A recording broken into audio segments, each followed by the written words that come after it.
इस नाग की भी एक लंबी दास्तान है, काफ़ी ज़्यादा लंबी स्टोरी है। इस नाग के लिए बड़े तहलके कभी हलचलें हुई थी। किसी वक्त आंदोलन हुए थे, राजनीतिक पार्टियों ने प्रस्ताव पेश किए थे, अपने चंदा जमा किया था, पैसे जमा किए थे, कुछ नेताओं ने भाषण भी दिए थे, गर्मा गर्म बहस से आर्ग्यू भी हुए थे। सब राजनीतिक पार्टियों में अखबारों के पन्ने रंग गए थे, यानी उनके बारे में बहुत कुछ लिखा जा रहा था। बहस इस बात पर थी कि जॉर्ज बेंजामिन की नाक रहने दी जाए या हटा दी जाए। और जैसा कि हर राजनीतिक आंदोलन में होता है, कुछ पक्ष में थे और कुछ विपक्ष में, और ज़्यादातर लोग खामोश थे।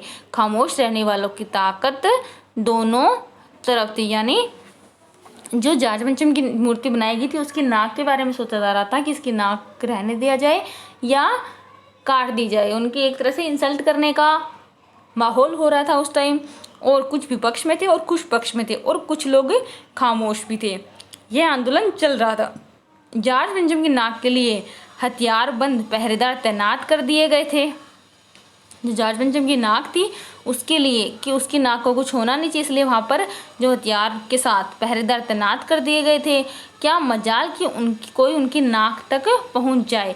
हिंदुस्तान में जगह जगह ऐसी नाकें खड़ी थी, और जिन तक लोगों के हाथ पहुँच गए उन्हें शान शौकत के साथ उतार कर अजायब घरों में पहुंचा दिया गया। यानी जिन तक लोगों के हाथ पहुंच गए थे उन्हें शान शौकत के साथ अजायब घरों में उनके वापस भेज दिया गया।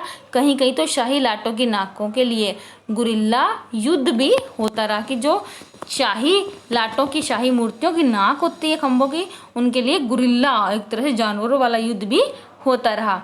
उसी जमाने में यह हादसा हुआ, इंडिया गेट के सामने वाली जॉर्ज बेंजामिन की लाट की नाक एकाएक गायब हो गई। हथियारबंद पहरेदार अपनी जगह तैनात रहे, गश्त लगती रही और लाट की नाक चली गई। यानी ऐसा हादसा हुआ कि जो इंडिया गेट के सामने वाली जॉर्ज बेंजामिन की लाट की नाक थी वह अचानक से गायब हो गई। जो हथियारबंद पहरेदार थे वो अपनी जगह तैनात भी रहे, गश्त भी लगती रही, यानी पुलिस एक जगह का चक्कर भी लगाती रही, और जो लाट की नाक थी, मूर्ति की नाक थी, वो चली गई।